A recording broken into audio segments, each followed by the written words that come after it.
बच्चों, अगर मैं आपको कहूं कि एक 8th क्लास की बच्ची जो अपने ओलंपियाड एग्जाम में टॉपर रह चुकी है और अपने क्लास की भी टॉपर रह चुकी है, लेकिन 9th के पहले ही सरप्राइज टेस्ट में वो फेल हो जाती है। आप सबको ये बात सुन के हैरानी हो रही होगी और इस पे यकीन नहीं हो रहा होगा और इसको डाइजेस्ट कर पाना भी बहुत मुश्किल है, बट ये बात सच है। इमेजिन करो, एक बच्ची 8th क्लास में ओलंपियाड जैसे टफ एग्जाम में इतना अच्छा कर रही थी, वो 9th में आते ही उसके मार्क्स गिरने क्यों लगे। मैंने उसको बुलाया, उससे पूछा कि आपके मार्क्स अचानक से इतने कम क्यों हो गए। उसने मुझसे खुल के कोई बात नहीं की और बस ये बोल दिया कि सर, मैं इम्प्रूव करने की पूरी कोशिश कर रही हूँ। मुझे दाल में कुछ काला लग रहा था। मैंने उनके पेरेंट्स को कॉल मिलाया ये पूछने के लिए कि रिद्धि का स्केड्यूल कैसा चल रहा है। तो उनसे बात करके मुझे समझ में आया कि एक्चुअली में रीजन क्या था और उसके पेरेंट्स ने उसको एज अ गिफ्ट एक न्यू फोन दिला के दिया था। अब फोन दिलाने के पीछे का रीजन था कि वो ऑनलाइन मटेरियल को, क्लासेस को एक्सेस कर पाए और अपने ग्रेड्स को और बेहतर कर पाए, पढ़ाई उसके लिए आसान हो जाए। अब जो चीज उसको पढ़ाई में हेल्प करने के लिए दिलवाई गई थी, वही चीज एक्चुअली में उसके मार्क्स कम होने का कारण बनी। वो सोशल मीडिया यूज करने लग गई, वहां पे मीम्स देखने लग गई, स्क्रॉल करने लग गई और इसी पूरे प्रोसेस के दौरान उसके कुछ ऑनलाइन दोस्त भी बन गए। अब रिद्धि की प्रॉब्लम यही थी कि वो फ्रेंड्स ग्रुप में रेलिवेंट रहने के लिए सोशल मीडिया का इस्तेमाल करने लग गई और उसका फोकस पढ़ाई से हटके सोशल मीडिया या इन डिस्ट्रैक्शंस की तरफ चला गया। अब आप सब मुझे ऑनेस्टली कमेंट सेक्शन में जरूर बताइएगा कि आप लोग सोशल मीडिया कितने घंटे के लिए एक दिन में चलाते हैं। अब मोस्टली बच्चे ऐसी सिचुएशन में नहीं समझ पाते कि उन्हें करना क्या।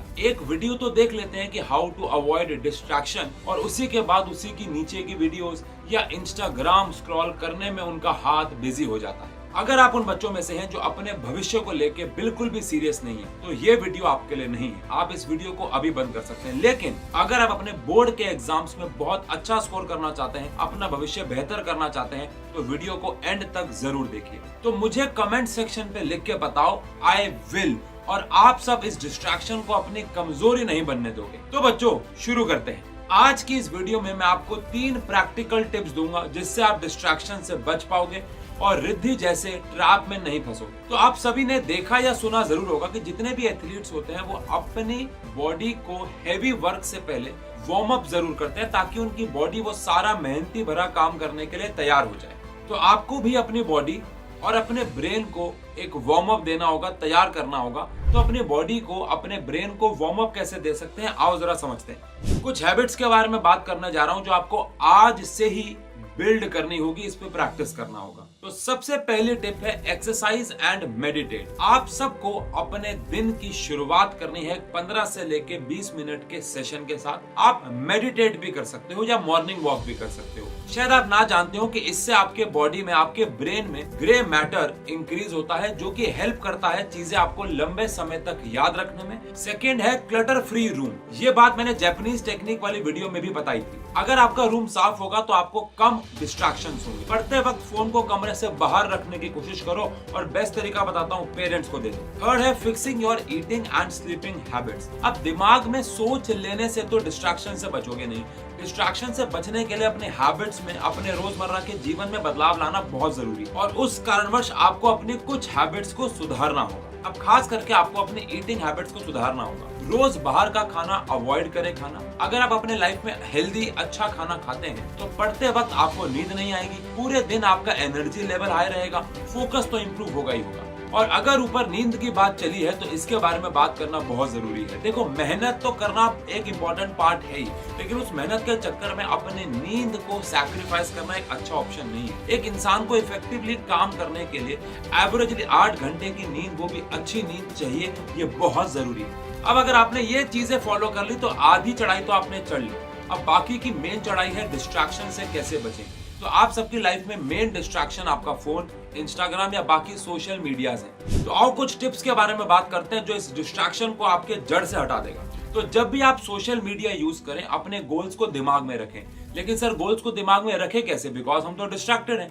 इसीलिए आप अपने फोन के वॉलपेपर में अपने जीवन का गोल लिख लीजिए, चाहे वो कोई परसेंटेज मार्क्स ही क्यों ना हो जो आपको बोर्ड में या किसी भी एग्जाम में स्कोर करना है। सेकेंड है मेक अ टाइट स्केड्यूल।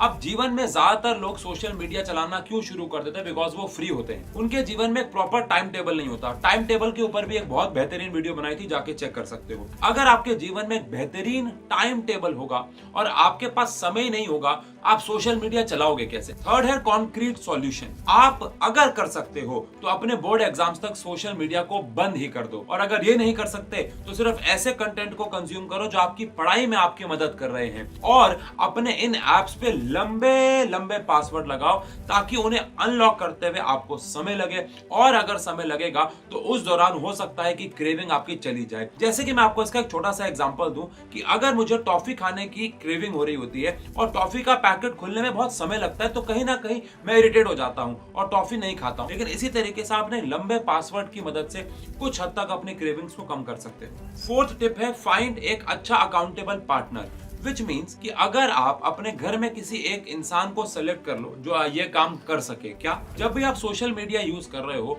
वो आपसे आपका फोन ले ले एक सर्टेन समय के लिए, लेट से 2 घंटे के लिए, या फिर तब तक के लिए जब तक आप अपना डेली टास्क जो आपने शेड्यूल में डाला है उसे पूरा ना कर लो। ये सारी डिस्ट्रैक्शंस ने आपके अटेंशन स्पैन को बहुत कम कर दिया है, और यही कारण है कि बच्चों का फोकस किसी भी चीज पे बहुत कम समय तक रहता है, और यही रीजन है कि आप इन डिस्ट्रैक्शंस की तरफ और चले जा रहे हो। लेकिन आप फ्लो टाइम टेक्निक का इस्तेमाल करके इसका भी सॉल्यूशन ले सकते हो। अब ये फ्लो टाइम टेक्निक क्या है? फ्लो टाइम टेक्निक आपके फोकस को बनाए रखने में, डीप कंसंट्रेशन में, या फिर बर्न आउट होने से बचाने में बहुत हेल्प करता है। ये आपके जो डीप स्टडी पीरियड्स होते हैं और जो ब्रेक्स होती है उसमें एक बैलेंस बनाना आपको सिखाता है, और इससे आप लंबे समय तक फोकस बनाए रख पाओगे। और ध्यान रहे, जो स्टडी सेशन के बाद एक ब्रेक है वो 1 घंटे से ऊपर नहीं होना चाहिए। बच्चों, डिस्ट्रैक्शन होना काफी नॉर्मल है, लेकिन प्रॉब्लम तब आती है जब आप इन्हें जीवन का हाईलाइट बना लेते हो। जैसे कि रिद्धि ने अपने फ्रेंड्स को ज्यादा प्रायोरिटीज देना शुरू कर दिया था अपनी पढ़ाई से। लेकिन एक बात बता दूं, रिद्धि की कहानी जो है वो एक फेलियर पे एंड नहीं हुई थी। उसने वक्त आते अपने गलतियों को समझा,